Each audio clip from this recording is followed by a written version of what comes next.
नमस्कार। आज हम सिंधु घाटी सभ्यता, जिसे हड़प्पा सभ्यता भी कहते हैं, उसकी दुनिया में उतर रहे हैं। हमारे पास सिंधु घाटी सभ्यता एक विस्तृत अवलोकन से कुछ दिलचस्प जानकारी है और कोशिश रहेगी कि इसकी जो सबसे खास बातें हैं ना, उन्हें समझें। बिल्कुल। ये सभ्यता करीब 3300 ईसा पूर्व से 1300 ईसा पूर्व तक फली फूली। आज का जो पाकिस्तान और उत्तर पश्चिमी भारत का इलाका है वहां पर। जरा सोचिए, दुनिया की सबसे पुरानी शहरी सभ्यताओं में से एक। अच्छा। जी।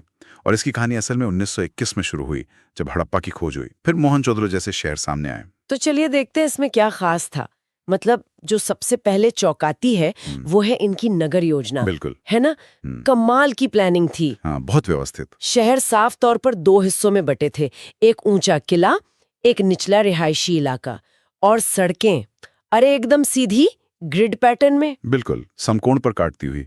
और घर भी कोई कच्चे नहीं, पक्की ईंटों के बुने थे। हाँ, और घरों में अपने कुएं और बाथरूम तक उस जमाने में। और वो ड्रेनेज सिस्टम, जल निकासी व्यवस्था, वो तो कमाल ही थी। मतलब आज भी मिसाल है। अंडरग्राउंड नालियां, है ना? जी। घरों से गंदा पानी निकालने के लिए जमीन के नीचे पक्की नालियां। ये उस जमाने के हिसाब से बहुत ही उन्नत सोच थी। फिर वो मोहनजोदड़ो का महान स्नानागार तो खैर मशहूर है ही। शायद किसी धार्मिक काम या सामूहिक स्नान के लिए रहा होगा।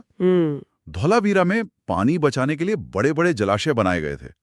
और लोथल का जो बंदरगाह मिला है, हाँ, लोथल, गुजरात में। हाँ, वो दिखाता है कि वो समुद्र पार, मतलब मेसोपोटामिया जैसी सभ्यताओं से भी व्यापार करते थे। अरे वाह! मतलब सिर्फ शहर नहीं, व्यापार भी जोरों पर था।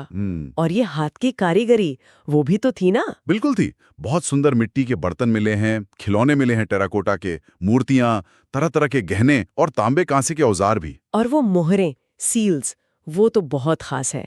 उन पर जानवर बने हैं, पेड़ हैं, कुछ अजीब से निशान भी हैं। हाँ, और उन निशानों के साथ अक्सर कुछ लिखावट जैसी मिलती है। यही तो है वो रहस्यमयी सिंधु लिपि। जिसे पढ़ा नहीं जा सका आज तक। नहीं, इसमें 400 से ज्यादा चिन्ह हैं, पर आज तक कोई ये समझ नहीं पाया कि इसका मतलब क्या है। ये वाकई एक बड़ी पहेली है।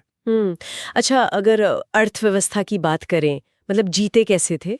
खेती बाड़ी तो होगी। हाँ, बिल्कुल। कृषि और पशुपालन ही मुख्य आधार थे। गेहूं, जौ, चावल ये सब उगाते थे। और एक दिलचस्प बात बताऊं? हाँ, बताइए। कपास। कपास उगाने और उससे सूती कपड़े बनाने वाले ये दुनिया में शायद सबसे पहले लोगों में से थे। क्या बात है, दुनिया में सबसे पहले? जी। अच्छा, और उनका रहन सहन, समाज, वो कैसा था? क्या मानते थे, क्या सोचते थे? देखिए, धार्मिक जीवन के जो संकेत मिलते हैं उनमें मातृ देवी की पूजा काफी अहम लगती है। कई मूर्तियां मिली हैं वैसी। एक पुरुष देवता की मोहरें भी मिली हैं, जिन्हें कुछ लोग पशुपति कहते हैं, जानवरों का देवता। शायद शिव का कोई पुराना रूप हो। अच्छा। प्रकृति की पूजा भी होती थी। पेड़, नाग, पानी और कालीबंगा जैसी जगहों पर अग्निकुंड भी मिले हैं। शायद कोई हवन या यज्ञ जैसी रस्म होती होगी। और समाज? समाज की बात करें तो एक चीज गौर करने वाली है, कोई बहुत बड़े भव्य महल या मंदिर नहीं मिले हैं। हाँ, ये बात तो है। इससे अंदाजा लगता है कि शायद समाज में ज्यादा ऊंच नीच नहीं रही होगी। मतलब एक तरह की समानता रही होगी। लेकिन फिर इतनी बढ़िया, इतनी व्यवस्थित सभ्यता खत्म कैसे हो गई? ये सवाल तो हमेशा रहता है। ये बड़ा सवाल है और इसका कोई एक सीधा जवाब नहीं है। कई वजहें हो सकती हैं।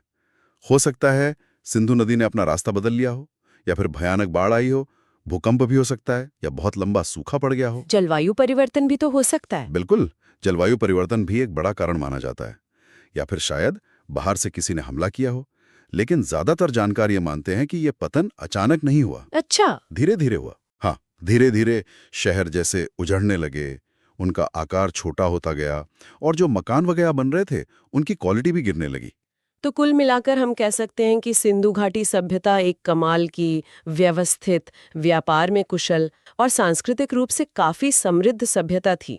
और उसकी अपनी एक लिपि भी थी, जो आज तक एक पहेली है। बिल्कुल, ये मानव इतिहास का एक बहुत महत्वपूर्ण अध्याय है।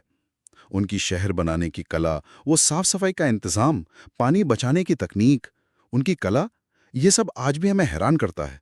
और ये सब उन्होंने बिना किसी बहुत बड़ी सेना या किसी विशाल साम्राज्य के हासिल किया। सोचिए, सिर्फ अपने ज्ञान और व्यवस्था के दम पे लगभग 1000 साल तक ये सभ्यता चली। कमाल है।